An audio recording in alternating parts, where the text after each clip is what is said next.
சென்னை மேல்நிலைப்பள்ளி மாணவர்களுக்கு தொழிற்சாலைகளில் நேரடி பயிற்சி அளிக்கும் திட்டம் துவக்கப்பட்டுள்ளது.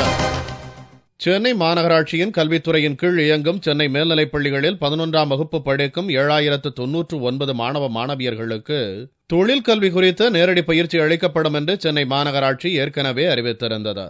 அதன்படி அய்யனாபுரம் மேல்நிலைப்பள்ளியில் உள்ள 11ஆம் வகுப்பு மாணவர்களுக்கு முதல் முறையாக இந்த திட்டம் துவங்கப்பட்டது. சென்னையில் உள்ள 40 முன்னணி தொழிற்சாலைகளில் அதன் செயல்பாடுகள் குறித்து மாணவர்களுக்கு விளக்கம் அளிக்கப்பட உள்ளது. தொழிற்கல்வி சுற்றுலாவின் முதல் பயணத்தை சென்னை மாநகராட்சி மேயர் மா. சுப்பிரமணியன் கொடியசைத்து துவக்கி வைத்தார். இவ்விழாவில் பேசிய மேயர், தொழிற்கல்வி சுற்றுலா மாணவர்களின் அறிவுத்திறனை மேலும் அதிகரிக்க உதவும் என்றார். இன்றைக்கு 100 மாணவர்கள் அழைத்து செல்லுகிற இந்த நிகழ்ச்சி தொடங்கி இனி தினந்தோறும் இது போன்ற நிகழ்வுகள் என்பது நடைபெறவிருக்கிறது.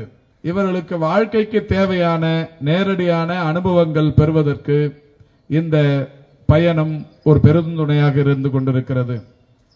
அதேபோல் எதிர்காலத்தில் இவருடைய வாழ்க்கைக்கு தேவையான தொழிற்சாலைகளை பற்றி தெரிந்து கொள்வதற்கான ஒரு நல்ல வாய்ப்பு இந்த பயணத்தின் மூலம் ஏற்படுகிறது. பள்ளிகளில் விழாக்கள் நடைபெறும் போது விருந்தினரை வரவேற்பதற்காக மாணவர்களை வரிசையில் நிற்க வைப்பது போன்ற செயல்களில் ஆசிரியர்கள் ஈடுபடக்கூடாது என்று மேயர் கண்டிப்புடன் தெரிவித்தார். மாநகராட்சி பள்ளிகளாக இருந்தாலும் சரி, அரசு பள்ளிகளாக இருந்தாலும் சரி, தனியார் பள்ளிகளாக இருந்தாலும் சரி, எங்களை எல்லாம் மேடையில் வீட்டிருக்கிற எங்களை எல்லாம் சிறப்பு விருந்தினர்கள் என்று கருதி கொண்டு நம்முடைய ஆசிரியர் பெருமக்களும் தலைமை ஆசிரியர்களும் மாணவர்களை நாங்கள் 10 மணிக்கு வருவோம் என்று சொன்னால் 9 மணிக்கே தயார் செய்து வெயிலிலே காக்க வைத்து அவர்கள் கையிலே தட்டிலே பூக்களை கொடுத்து அல்லது வேற ஏதாவது அவர்களிடத்தில் மாலைகளை கொடுத்து வரிசையாக நிற்க வைத்து விடுகிறார்கள். நம்முடைய தலைமை ஆசிரியரின் நோக்கம் இந்த விழா சிறப்படைய வேண்டும் என்பது. ஆனால் இந்த குழந்தைகளை பொறுத்தவரை அந்த குழந்தைகளுக்கு அது ஒரு பாதிப்பான விஷயம். அவங்களை கேட்டா சொல்லுவாங்க, இது ஸ்கவுட் என்சிசின்னு வாங்க.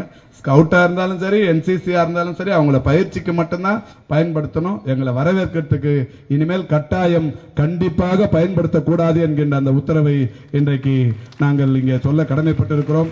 10ஆம் வகுப்பு தேர்வில் முதல் 25 இடங்களை பிடித்த மாணவ மாணவிகள் இந்திய அளவில் கல்வி சுற்றுலா அழைத்துச் செல்லப்படுவர் என்றும் மேயர் சுப்பிரமணியன் கூறினார். விழாவில் புரசைவாக்கம் எம்எல்ஏ VS பாபு, துணை மேயர் சத்யபாமா உள்ளிட்ட பலர் கலந்து கொண்டனர்.